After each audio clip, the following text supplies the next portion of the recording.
بسم اللہ الرحمن الرحیم۔ السلام علیکم ناظرین، آپ کا میزبان محمد یونس حاضر خدمت ہے۔ ناظرین، پاک فوج کے شہداء کو خراج تحسین پیش کرنے کا سلسلہ جاری ہے۔ آج ہم ایک اور منزل پہ آئے ہوئے ہیں۔ یہ زاہد اسلم شہید ہیں، پاک فوج کے خوبصورت جوان ہیں جو سیاچن گلیشیئر جیسے دنیا کے سرد ترین محاذ پر شہید ہوئے، وطن پر قربان ہوئے۔ تو آج ہم ان کو خراج تحسین پیش کرنے کے لیے ان کے اہل خانہ کے پاس آئے ہوئے ہیں۔ ناظرین، آپ کو پتہ ہے یہ سیاچن جو ہے دنیا کا ٹف ترین محاذ ہے۔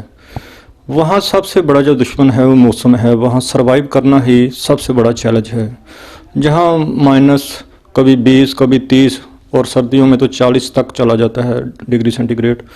تو اتنے مشکل حالات میں ناظرین وہ کس لیے اتنی تکلیفیں اٹھاتے ہیں، اتنی مصیبتیں کس لیے برداشت کرتے ہیں، اور ہم اپنے گرم بستروں میں سکون کی نیند سوتے ہیں۔ وہ وہاں جاگتے ہیں تو ہم سوتے ہیں، وہ وہاں پیرا دیتے ہیں، ڈیوٹی اپنی ادا کرتے ہیں، تو پھر ہم یہاں پہ اپنے کاروبار کرتے ہیں، اپنا زندگی روٹین کی گزارتے ہیں۔ تو یہ ہمارے ہیرو ہیں، یہ ہمارے لیے قربانی پیش کرتے ہیں۔ تو ان کو یاد رکھنا، ان کو خراج تحسین پیش کرنا ہمارا بھی حق ہے۔ تو آج ہمارے ساتھ ان کے بھائی ہیں، تو ہم اپنے ہیرو کے زندگی کے بارے میں ان سے پوچھیں گے کہ ہمارے ہیرو زاہد اسلم شہید کے حوالے سے ہمیں بتائیے کہ بچپن سے لے کر جو تعلیمی ان کا سفر تھا وہ انہوں نے کیسے طے کیا، اور اپنے علاقے میں اپنے دیہات میں ان کا رویہ کس طرح کا تھا۔ جی بھائی۔ جی السلام علیکم۔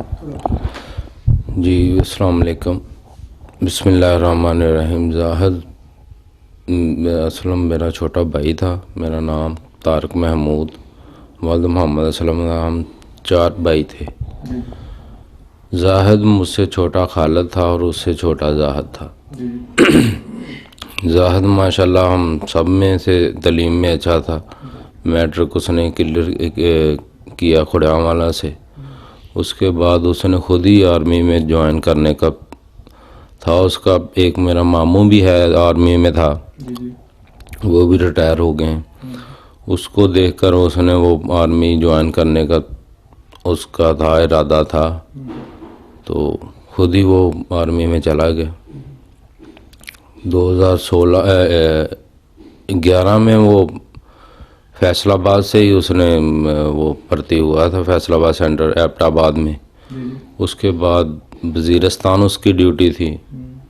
اس کے بعد پھر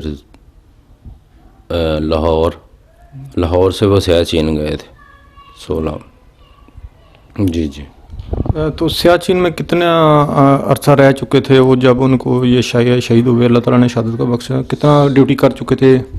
سیاچن میں تقریباً وہ 2 ماہ پہلے گئے تھے، اور پتہ نہیں 1 سال رہنا تھا یا کتنا، لیکن وہ 2 ماہ پہلے گئے تھے۔ اور پہلے شروع میں اس کی ڈیوٹی اوپر لگ گئی تھی، 1 ماہ انہوں نے اوپر رہنا تھا ادھر اوپر، اور اس سے نیچے اترتے وقت یہ حادثہ ہوا تھا ان کے ساتھ۔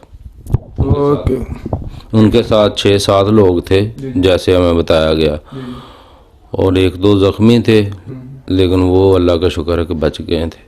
یہ اسی کے ساتھ یہ حادثہ ہوا تھا۔ تو یہاں پہ آپ نے کے ساتھ وہ بڑے بھائی چھوٹے بھائی تھے آپ کے، آپ نے ان کو بچوں کی طرح سارے ان کا وہ لائف سٹائل جو بچپن کا ہے وہ آپ کے سامنے ہے، تو کس طرح کا بچہ آپ نے ان کو دیکھا، اور آپ کے گاؤں میں ان کا کردار کس طرح تھا، لوگوں کے ساتھ ملن جلن کس طرح کا تھا ان کا؟ وہ میں نے جیسے آپ کو بتایا کہ وہ ہم سب میں سے اچھا تھا، بہن بھائیوں میں، گاؤں میں بھی سب کے ساتھ پیار سے رہتا تھا، اور وہ مطلب ہر دل میں بستا ہے، ایسے ہی ہے۔ آپ جس سے بھی گاؤں میں دیکھیں گے وہ ہم سب میں سے بہت اچھا تھا۔ بچپن سے ہی وہ اس کی تربیت ہی کچھ ایسی تھی، یا اس کا رویہ قدرتی طور پہ اللہ تعالیٰ نے اس کو یہ مقام دینا تھا، اور اسی وجہ سے وہ بچپن میں ہی اپنے گاؤں میں رشتہ داروں میں سب سے بہت اچھا طریقے سے رہتا تھا، ہر ایک سے خوشی خرم مطلب طریقے سے بات کرتا تھا، ایسے ہی۔ جی ناظرین، ان کے بھائی نے جس طرح کہا کہ وہ بچپن سے ہی علیحدہ ہے، تو میں اکثر اپنی ویڈیو میں ناظرین کہتا ہوں کہ جن کو اللہ تعالیٰ اتنے بڑے انعام کے لیے چنتا ہے، اللہ بچپن سے ہی ان کے وصف دوسروں سے علیحدہ بناتا ہے۔ وہ ہر دل عزیز ہوتے ہیں، ان کا اخلاق بہت اعلیٰ ہوتا ہے، وہ بڑے میٹھے اخلاق کے مالک ہوتے ہیں، کسی کی دل آزاری نہیں کرتے، کسی کے ساتھ سخت لفظ نہیں بولتے، کسی کو ایذا نہیں دیتے۔ تو یہ اللہ ان کے بچپن سے وصف علیحدہ بناتا ہے، پھر اللہ جس کو 70 دفعہ رحمت کی نظر سے دیکھتا ہے ناظرین، اسی کو اللہ اتنا بڑا اعزاز بخشتا ہے۔ تو یہ قسمت والوں کو یہ مقام اللہ عطا کرتا ہے۔ تو یہ اصل میں شہادت کے بعد پتہ چلتا ہے کہ یہ بندہ تو اس دنیا کے لیے تھا ہی نہیں۔ جب وہ زندہ ہوتا ہے تب اس کا اتنی شاید قدر نہ ہو، لیکن جب شہید ہو جاتا ہے پھر اس کا پتہ چلتا ہے یار یہ فلاں فلاں جو اس کی صفتیں تھیں تو یہ تو واقعی اس دنیا کے لیے تھا ہی نہیں، وہ تو اللہ کا بڑا ولی تھا۔ اچھا محترم، یہ بتائیے کہ جس طرح آپ کو بتایا کہ ان کے آپ کے جو ہیں انکل، ان کی وجہ سے انسپریشن تھی ان کی آرمی میں جانے کی، تو اس کے علاوہ جو ان کا اور بھی کوئی تھی یا صرف یہ اپنا دیکھ کے انکل کو دیکھ کے ہی آرمی میں گئے تھے وہ؟